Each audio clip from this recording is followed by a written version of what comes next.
pattern that's been shown among people.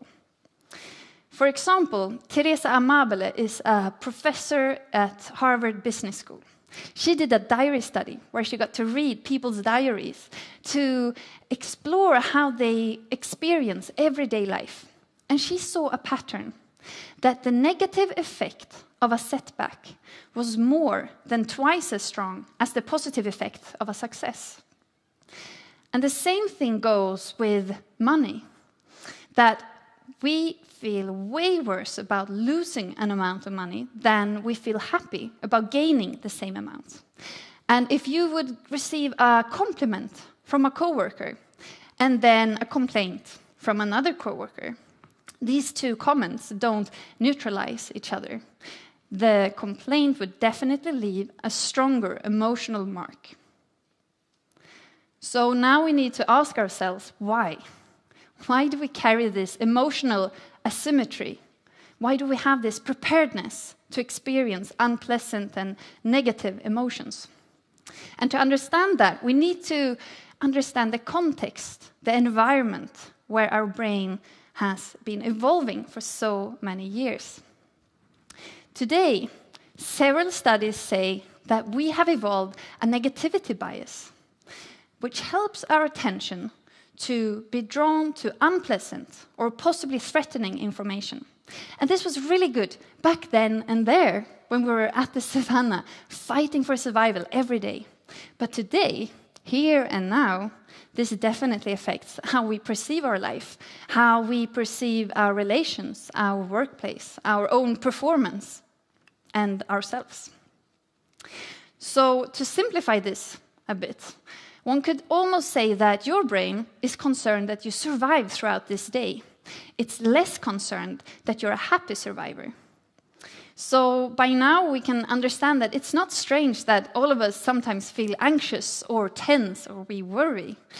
In one sense, we were built for this. But most of us, we long for this other kind of life with the meaning and the connection and the happiness. And I'm not sure that we can have one thing without the other, but there are definitely things and ways how we can cultivate happiness and build well-being. But this comes with good news and bad. The good news is that happiness is not something you find outside of yourself, and it's not something you have or don't have. It's a skill that we all can work on. But the problem is that we just don't do it. And this definitely applies for myself. This is the worst part of having written a book on happiness, because whenever I'm having a bad day, there's always someone who can do like, oh, haven't you read your own book, Katarina? You should know better.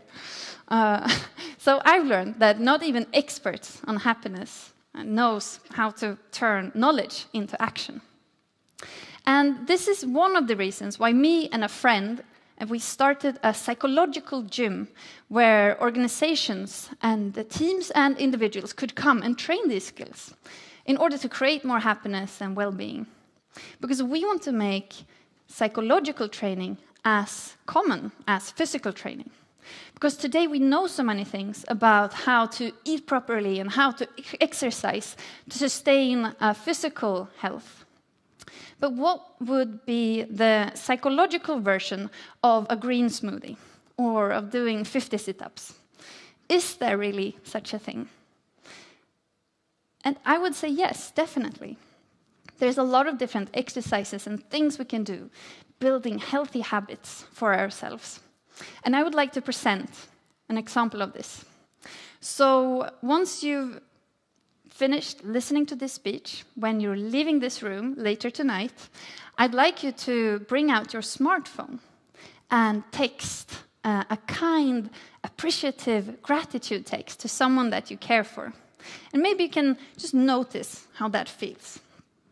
And this is a good example of an exercise that I often do with leaders and teams. And just a couple of weeks back, I did this at a 2-day leadership conference. And later, I found out that one of the participants had texted his wife, writing, "I love you very, very,